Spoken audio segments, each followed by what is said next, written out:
normas internacionales de contabilidad fueron generadas con el fin de dar uniformidad a los tratamientos contables alrededor del mundo. Cada país presentaba una legislación individual que no era posible compaginar. Por lo tanto, se decide que es necesario dar uniformidad a los tratamientos contables y en esta medida es que se crean las normas internacionales de información financiera, que no rigen solamente la parte contable, como veremos más adelante. Entonces, en vista de estas circunstancias, es necesario que aclaremos una serie de conceptos básicos. El primero de ellos es que cuando nos hablan de IFRS, nos están hablando de NIF, de normas de información financiera. Lo que sucede es que nos están hablando de la sigla en inglés de este mismo concepto, pero finalmente nos estamos refiriendo al mismo tipo de información. ¿Quién emite estas normas? El IASB, que es un consejo que tiene su sede en Londres. Las normas incluyen no solamente tratamientos contables como lo hemos indicado desde el comienzo, sino que también incluyen las normas de aseguramiento de la información financiera, es decir, la salvaguarda de la información que tenemos. Las NIF compilan unas normas anteriormente emitidas que se llaman las NIC, que en su sigla en inglés son las IAS. Hablaremos también entonces de los PCGA, que son las normas individuales, las planes de contabilidad generalmente aceptados para cada país, y de otra contabilidad muy fuerte, muy bien legislada, que es la contabilidad, la norma contable de Estados Unidos. Esta norma son los US GAAP. Entonces, ¿qué son, qué son las NIF? Las NIF son un conjunto de normas e interpretaciones de carácter técnico aprobadas, emitidas y publicadas por el Consejo de Normas Internacionales de Contabilidad, conocido como el IASB. El Consejo determinó que la mejor forma de presentar la información financiera era presentarla de manera tal que un inversionista pudiese tener el conocimiento pleno de la empresa. ¿Qué implica el conocimiento pleno? Que la información debe ser tan clara que una persona nueva que llega con una disponibilidad de efectivo suficiente para comprar la totalidad de la empresa pueda hacerlo sin el menor problema, teniendo como base la información de una manera tan clara que pueda entender a qué se dedica el negocio, cuál es su estructura financiera, de qué manera está conformada. De esta manera, la información también es útil para los empleados en la medida en que pueden saber cuál es la estabilidad de la compañía para la que laboran. También se da clara en la medida en que tengan posibilidades accionarias dentro de la misma. Para los socios, evidentemente, va a ser una forma de medición mucho más confiable, va a ser un instrumento que les permite tomar decisiones de negocio. Para el Estado va a suministrar una información de la situación real, aunque con esto la DIAN tiene ciertos inconvenientes, como lo veremos más adelante, para los bancos que van a tener las cifras absolutamente claras, y para auditoría, que va a tener que ser una labor mucho más compleja de aquí en adelante. Entonces veíamos que las normas pretenden entregar estados financieros tan claros que puedan ser un documento que satisface las necesidades de información general de los usuarios. ¿De quiénes? De cualquier usuario que pueda tener acceso a ellos, como inversionistas, empleados, socios, el Estado o las instituciones de auditoría. Este mapa nos muestra los países que ya han hecho la incorporación a normas internacionales de información financiera. Como vemos, en Sudamérica Solamente falta Surinam y Colombia. Los demás países, debido a las altas tendencias de globalización, ya han hecho la incorporación. ¿Qué pasa con el caso de Colombia? Que tenemos en general normas muy viejas, normas como un Código de Comercio expedido en 1971, un Estatuto Tributario de 1989 y el más reciente, nuestro Plan Único de Cuentas y las normas que regulan la contabilidad ya tienen 20 años. El Estado se da cuenta de que esto no es válido para ejecutar nuestras políticas de comercio exterior. Venimos en un proceso de internacionalización de la economía desde el gobierno de César Gaviria y todos los presidentes de ahí en adelante han suscrito múltiples tratados que vinculan al gobierno nacional con gobiernos extranjeros para poder realizar comercialización amplia de productos. Entre esos se han firmado acuerdos comerciales o TLCs con CAM, Mercosur, Chile, el de la Unión Europea, China y otros mercados mucho más fuertes que necesitan información que sea clara, competitiva.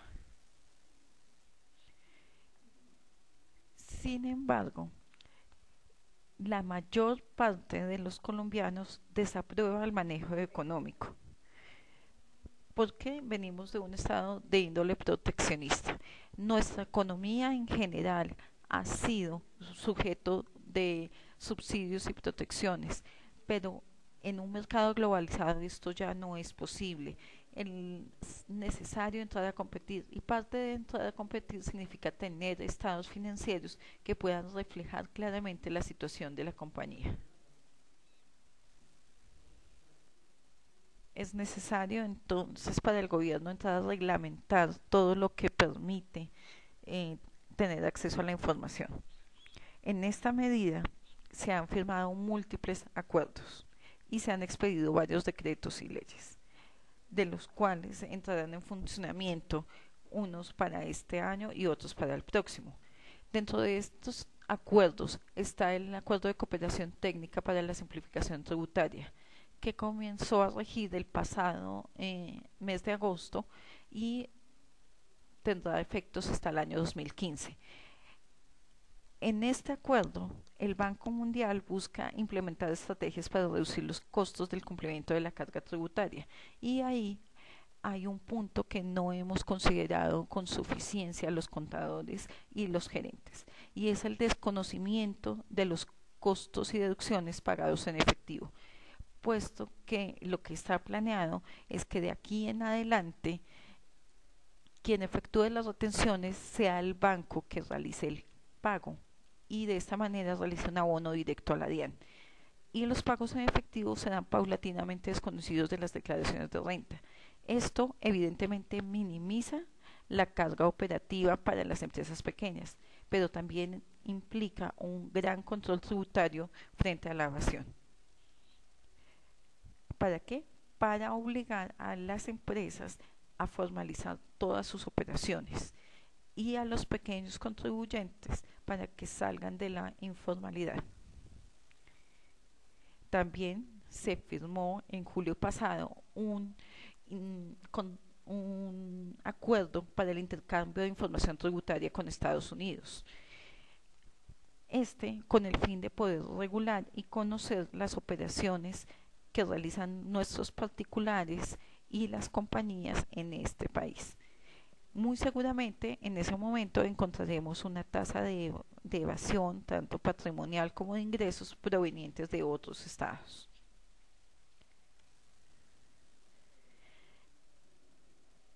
El gobierno ha determinado entonces, vista la necesidad de hacer la transformación de nuestros estados financieros hacia normas internacionales de contabilidad, que es necesario que se tengan grupos que permitan dar un mejor manejo a la información.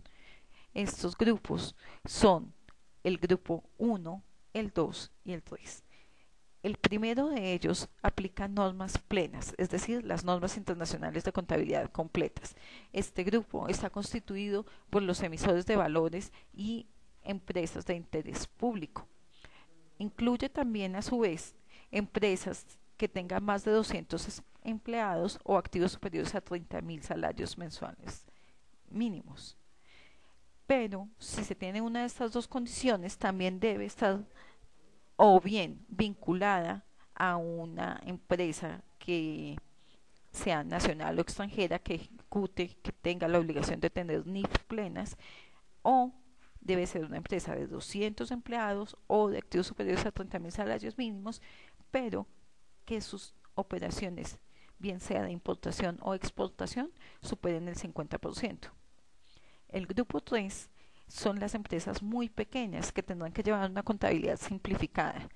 Esta contabilidad simplificada es un decreto que no es el 2649, pero que tampoco son las normas internacionales de contabilidad.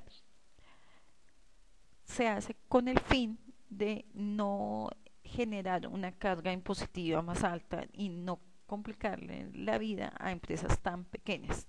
Y nos queda un grupo por descarte, que son todas las empresas que no están contenidas ni en el grupo 1 ni en el grupo 3, y es el grupo 2. Este grupo aplicará las NIF para pymes. ¿Cuál es la fecha en que tendrán que hacerse la preparación de estados financieros? Para el grupo 2, en el año 2014. En el grupo 2 están aproximadamente el 95% de las empresas del país. Como les decía en el inicio, la DIAN determinó que no va a tomar medidas inmediatas con este nuevo tratamiento contable. ¿Por qué? Porque por efectos de tributación es mejor estar contando el presupuesto de la nación con valores claros.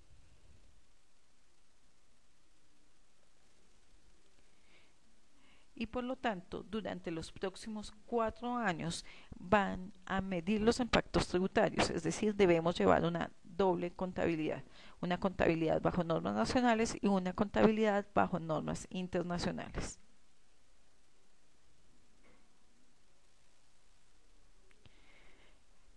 En este aspecto tenemos que remitirnos a la información por parte del gerente y por parte de control interno que serán suministradas. Como les indicaba, las normas internacionales no solo implican el manejo contable, también implican decisiones de la alta gerencia e implican decisiones de auditoría. La gerencia debe adjuntar a los estados financieros un informe de gestión. En internet pueden encontrar el informe de gestión de Bavaria con los estados financieros, y en la página 1 verán un informe de gestión detallado que es un muy buen ejemplo de cómo se debe presentar la información financiera en lo sucesivo. También el gerente debe determinar las políticas contables que seguirá la compañía y su situación jurídica. Debe ser expuesta dentro de los estados financieros. Debe también presentar sus políticas ambientales, como lo hace Sodimac en sus estados financieros en la página 95. Los invito a que vean estos documentos, todos están disponibles en internet. En cuanto al control interno, deberá existir una nota muy clara sobre la matriz de riesgos y sobre el análisis de control. ¿Cuál es la responsabilidad de los administradores? La responsabilidad de los administradores es total. Este no es un tema que sea solamente del contador. ¿Por qué? Porque la ley prevé que los administradores deben responderle a los socios o a los terceros por los perjuicios que se le puedan generar. ¿Cuál sería el perjuicio en este caso?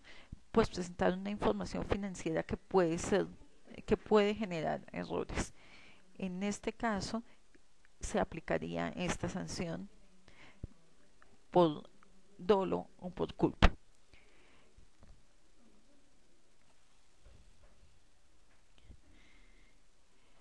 Quien ejerza el rol de administrador es responsable por la información financiera, por suministrar la información a terceros.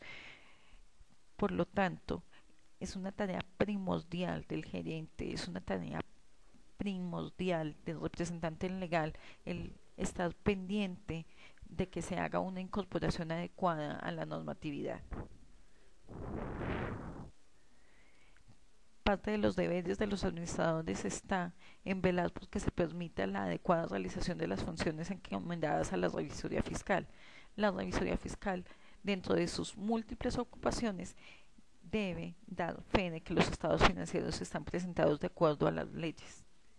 Y presentar estados financieros de acuerdo a las leyes implica presentar estados financieros bajo las dos normas por los próximos 3 años. ¿Qué debe contener entonces el informe de gerencia? Debe contener una descripción de los factores que determinan el resultado financiero. Debe tener una descripción de la información que no es clara a primera vista de por qué están influyendo de las actividades que hizo la empresa para mitigar riesgos internos, del qué tan expuesta estuvo a algún tipo de factor externo, si hay una política interna o del legislativo que lo está influenciando. Debe revelar también cuál es su fuente principal de financiamiento y la forma en que están siendo utilizados los recursos.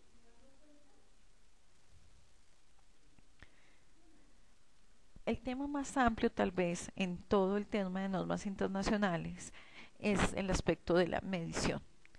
Y la medición implica varias formas de presentar la información financiera de acuerdo a cómo sea más relevante, que describa mejor la actividad. Entonces tenemos un criterio de medición que es el que hemos utilizado en Colombia de manera más habitual, que es el de costo histórico. ¿Qué es el costo histórico? Es la capitalización de todos los valores que yo logro incorporar al bien para ponerlo en funcionamiento. Esto implica la capitalización de intereses, de préstamos, las provisiones de desmantelamiento y todos los demás pagos o erogaciones que debo hacer para poner en marcha mi bien.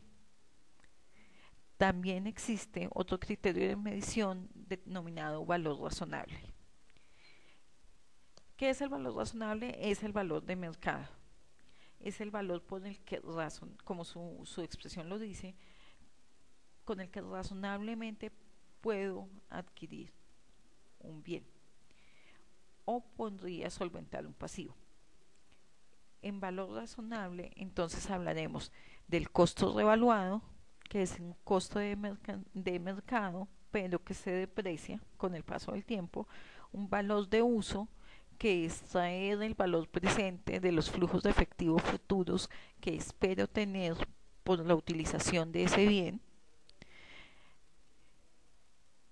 un valor razonable con cambio en resultados, que es el valor de cambio y que los expreso cada año en cada presentación de estados financieros contra el deterioro o contra la valorización, el valor neto realizable, que es lo que obtengo si lo vendo de manera inmediata. Esto es muy útil en el caso de los inventarios, debe ser el menor entre el costo de producción y el precio de venta menos los gastos concernientes al precio de venta. ¿Por qué? Porque la norma considera que no se debe premiar la ineficiencia y no puedo activar la ineficiencia. Es decir, no debo enviar a estados financieros los resultantes de la inactividad de mi compañía. Y utilizamos valor presente neto, por ejemplo, para medir commodities o operaciones de cobertura y forward. Entonces hablábamos de que cada uno de los activos tendrá una forma de ser medido.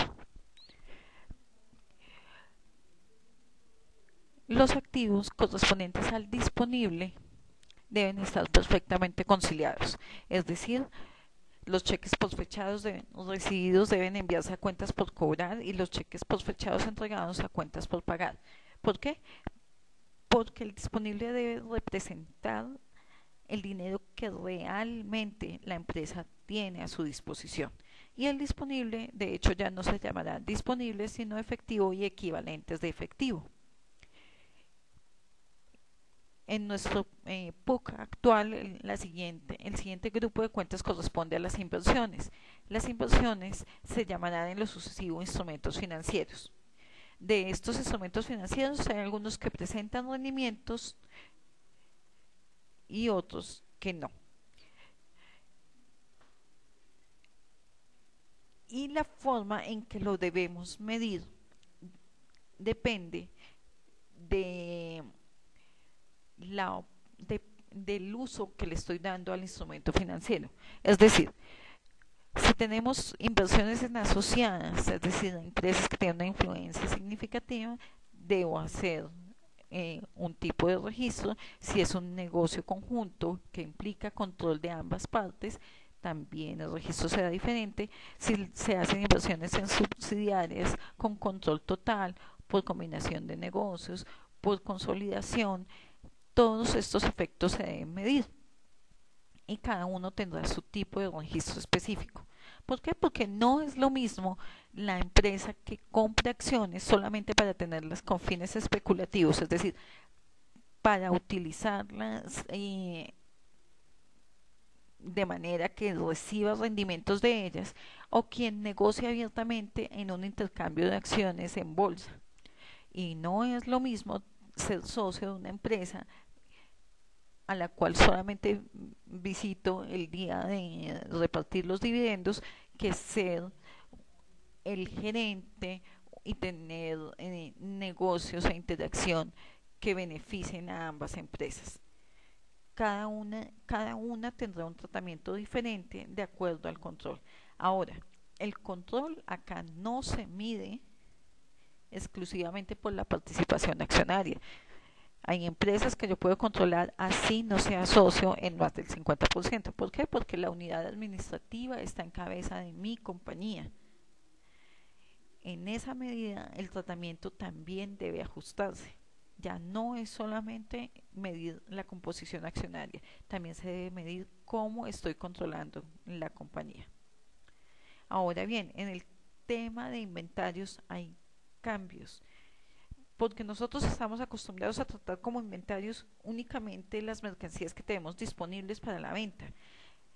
En cambio, la norma internacional nos dice que inventarios también son otro tipo de bienes que nosotros tenemos para darle un uso posterior y que tienen la posibilidad de ser vendidos.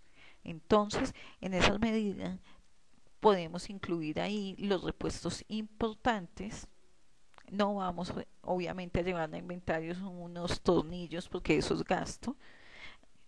La materialidad se debe medir. También hay inventarios sobre activos biológicos, sobre los productos biológicos. En inventario también se dará el tratamiento de los contratos de construcción, como muchas empresas hoy en día lo hacen bajo normas colombianas, y se incluyen los costos directamente atribuibles. Es decir, debemos incluir todos los costos que complementan el inventario, así como cuando nosotros estamos haciendo una operación de importación, que tomamos todos los impuestos que no son deducibles, los honorarios, los costos de transporte, todo lo que es necesario para tener mi mercancía directamente a la venta. También debo llevar a inventarios los suministros de papelería, cubiertos, sábanas y dotaciones que puedan ser posteriormente vendidos. ¿Qué papelería no puedo llevar? Por ejemplo, la papelería que tengo con el logo específico de mi compañía, porque evidentemente eso no tiene vocación de venta, salvo obviamente como reciclaje.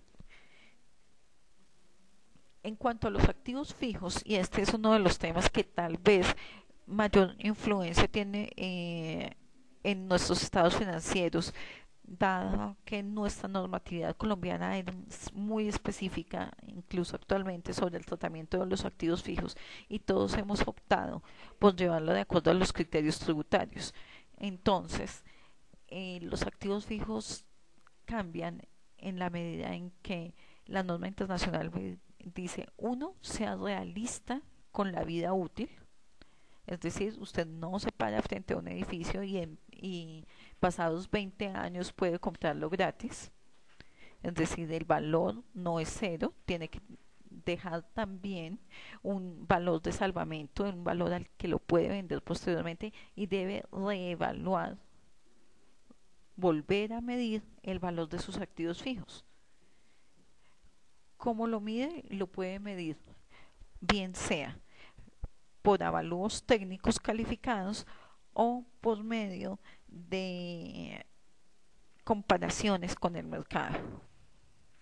Debe medir también el deterioro, porque si bien yo puedo tener, no sé, mercancía o bienes que compré, que efectivamente son parte del patrimonio de la compañía, pero que están absolutamente dañados, ese valor que yo estoy presentando en mis estados financieros no son ciertos. Entonces lo que me pide la norma es retirar por deterioro todos los bienes que se encuentren dañados o medir el deterioro y registrarlo como un detrimento en el valor, porque puede que el bien tenga un daño que no amerite el retiro, pero sí le haga perder valor de mercado. En el caso de nosotros, que tenemos una cantidad de bienes en nuestros activos, en nuestras bodegas, en nuestras plantas, muy viejos, que ya han cumplido su tiempo de depreciación, debemos reincorporarlos. ¿Por qué? Porque siguen siendo parte de la masa patrimonial de la compañía. ¿Cómo se reincorporan? Contra patrimonio.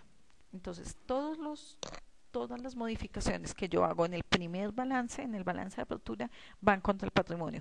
Por eso es que es tan importante que los socios tengan muy claro lo que está sucediendo, y por eso es que es tan importante que el representante legal y la junta de socios tomen decisiones conjuntas con respecto a los tratamientos contables que se dan en lo sucesivo, que sean conscientes que existe la probabilidad de que las utilidades retenidas que tienen en este momento registradas en su balance se van a ver disminuidas, puede que sustancialmente.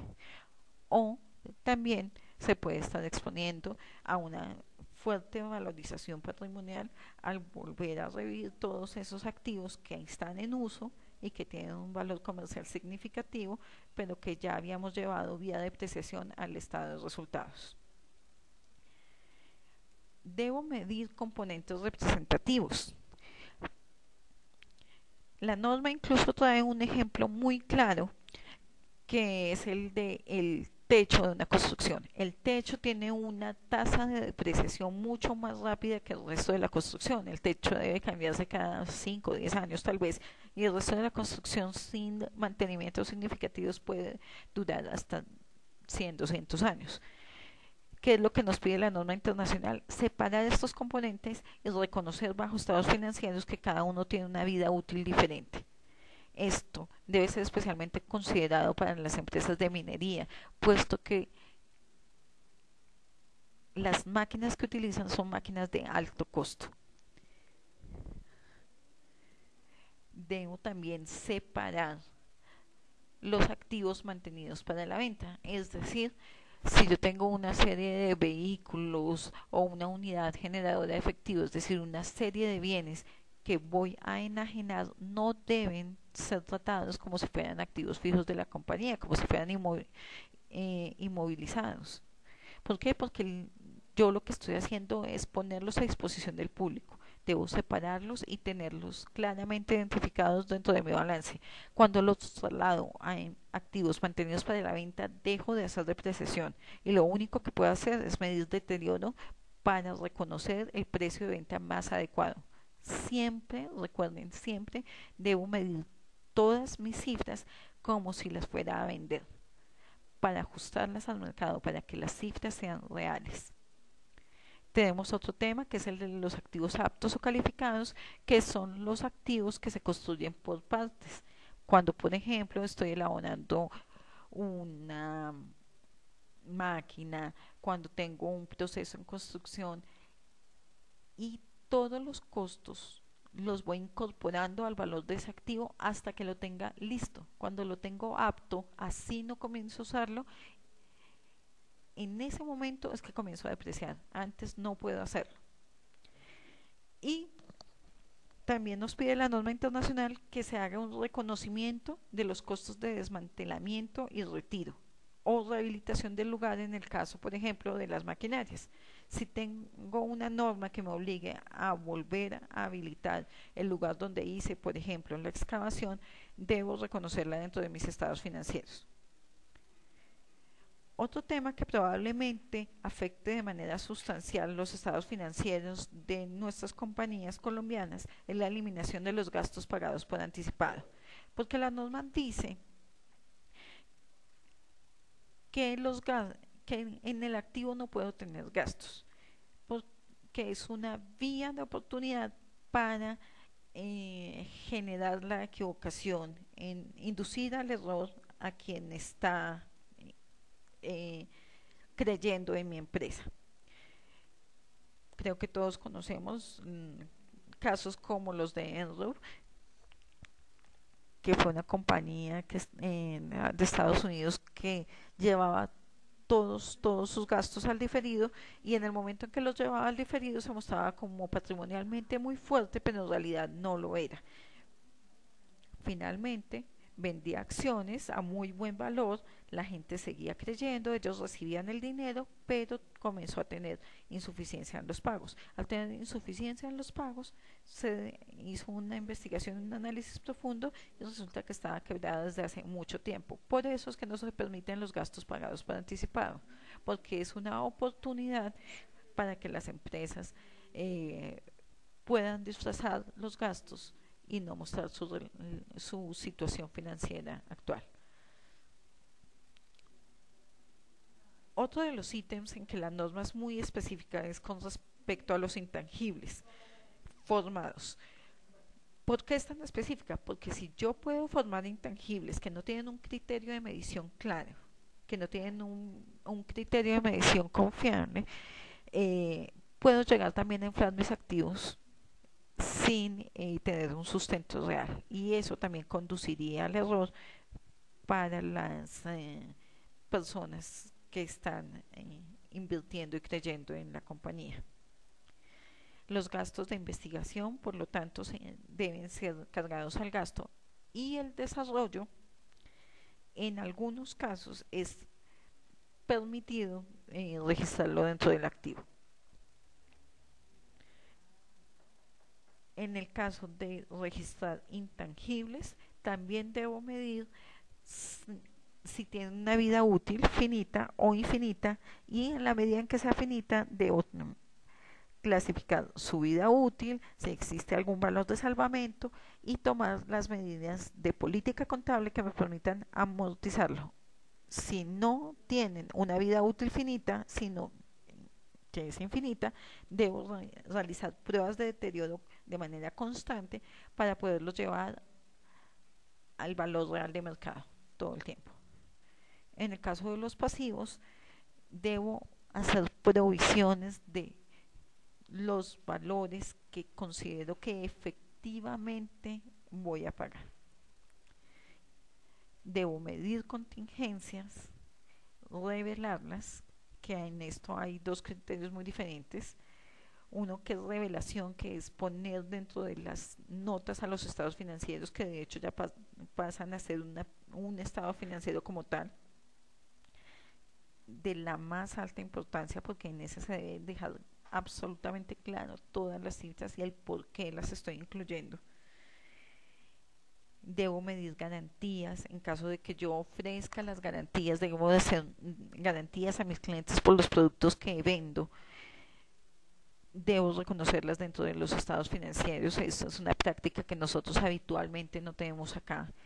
Debo hacer el reconocimiento de todos los litigios, y en esto generalmente la información contable no está al día, porque el litigio lo manejan los abogados externos de la compañía y el departamento contable no se entera. Entonces, por eso es tan vital la fuerte comunicación con gerencia. Debo hacer reconocimiento de intereses tributarios, por ejemplo, que eso es otra práctica contable que debería existir, pero nosotros habitualmente no lo hacemos. Y medir los pasivos y los activos en el corto y el largo plazo. También se deben reconocer los beneficios a empleados, tales como quinquenios y demás, que son obligaciones que sé que debo cumplir al cabo de un tiempo. En el patrimonio, entonces tendré los reconocimientos correspondientes a la consolidación por método de participación patrimonial en operaciones conjuntas o consolidación proporcional.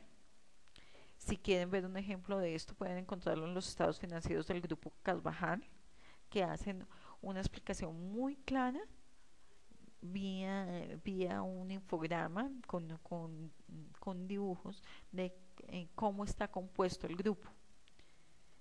Las notas no necesariamente tienen que ser texto. Si hay una información gráfica que le permita al inversionista poder tener conocimiento de la empresa, claro que es bienvenida. Debe ponerse de una manera que una persona que no me conozca pueda saber cuál es la situación de mi compañía. En este caso, el Grupo Carvajal en sus informes financieros lo presenta de una manera muy clara. Las empresas, aunque ya no deberían haber mayores registros de ajustes por inflación, estos deben eliminarse porque no corresponden a la realidad del negocio. Nuestra economía no es una economía hiperinflacionaria que esté sujeta a ajustes por inflación de manera constante, creciente, entonces deben eliminarse. Si tengo acciones preferentes, debo reclasificarlas porque esas no son acciones que realmente sean patrimonio, son pasivo, porque realmente cuando tengo acciones preferentes otorgo dividendos preferenciales a esos socios, y si tengo un dividendo preferencial no está sujeto a una condición patrimonial, realmente es una condición de deuda, por eso debo llevarla al pasivo. Y viene un tema que preocupa a muchos socios de empresas, que es el tema del impuesto al patrimonio, que nosotros veníamos reflejando en nuestra cuenta de valorizaciones. Realmente en este momento debe registrarse en el pasivo como lo que es como una obligación tributaria, y el Estado tendrá estos 4 años para determinar si va a imponer un nuevo impuesto al patrimonio de acuerdo a los fines y requerimientos específicos del Estado. En cuanto al ingreso, los tratamientos cambian, puesto que deben ser proporcionales a los costos incurridos, es decir, debo mostrar la proporción del ingreso con respecto a mi costo. ¿Cómo tomo esa determinación de la proporción? De acuerdo a lo que realmente esté aconteciendo. Debo medir si el contrato es un contrato, si el contrato en el que me estoy vinculando es un contrato oneroso, es decir, un contrato en el que sé que voy a perder, en ese momento presento la pérdida. Si desde el comienzo del contrato yo sé que voy a perder en ese negocio puntual, debo hacer reconocimiento total de la pérdida. ¿Por qué? Porque yo no puedo venderle mentiras a un inversionista. Debo ser sincero y mis estados financieros deben mostrar esa sinceridad. En el caso, por ejemplo, de las empresas de construcción, reconocerán sus ingresos por medio de la inspección del trabajo ejecutado o por una determinación de proporción física de cuánto he hecho de mi construcción. Entonces, si en este año llevo el 50% de la construcción hecha, pues debo reconocer el 50% de la totalidad del contrato. El tema del ingreso acá deja de ser un tema documental. El reconocimiento de los ingresos no depende de la emisión de una factura, el reconocimiento de los gastos no depende de tener un documento que me lo sustente. Yo lo que debo hacer es reconocer de manera inmediata la situación financiera que se está dando. Y si la situación financiera que se está dando es que le estoy trasladando a mi cliente los bienes, debo hacer el reconocimiento del ingreso incluso si no he emitido la factura aún. Nosotros en Colombia tratamos las muestras, por ejemplo, como un gasto. La norma internacional dice que eso no es cierto, que es un menor valor del ingreso, y en esa medida deberá registrarse en lo sucesivo. Para el caso de los egresos, se compilan todos los egresos administrativos de ventas y lo que nosotros llamamos costos, y debemos tener mediciones de cuál sería la capacidad normal, y debo mostrar todos los egresos, como bien se ha dicho, en la medida en que vamos incurriendo en ellos. Entonces, como decíamos, la mayor parte de las empresas usuarias de nuestros productos y la mayor parte de las empresas del país son pymes. ¿Y son pymes por qué? Porque sus operaciones no son eh, de gran envergadura. De hecho, una empresa grande para nosotros a nivel mundial es muy pequeña. En nuestros grandes bancos tienen las proporciones tal vez de lo que tendrá un banco de un solo estado muy pequeño en Estados Unidos.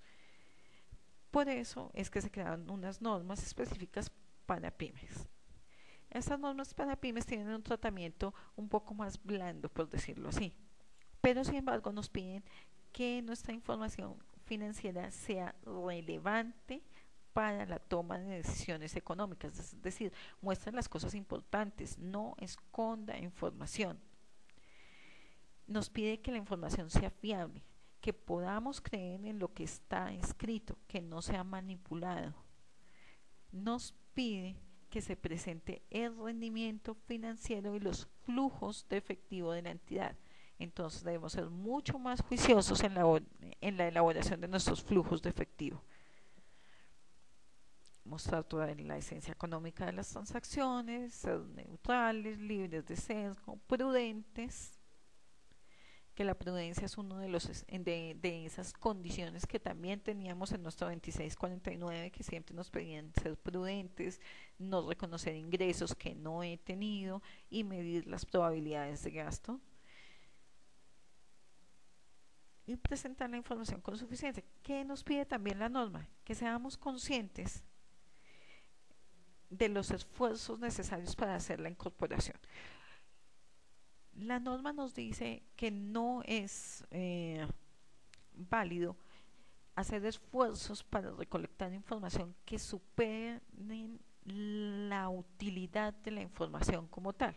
Es decir, si yo voy a poner a una persona de hacer prospecciones de toda mi cartera para traerlas a valor presente neto, siendo que es una cartera que apenas tiene entre 30, 60, máximo 90 días, el costo operativo es mucho más caro que lo que voy a recibir. Entonces, qué es lo que debemos hacer?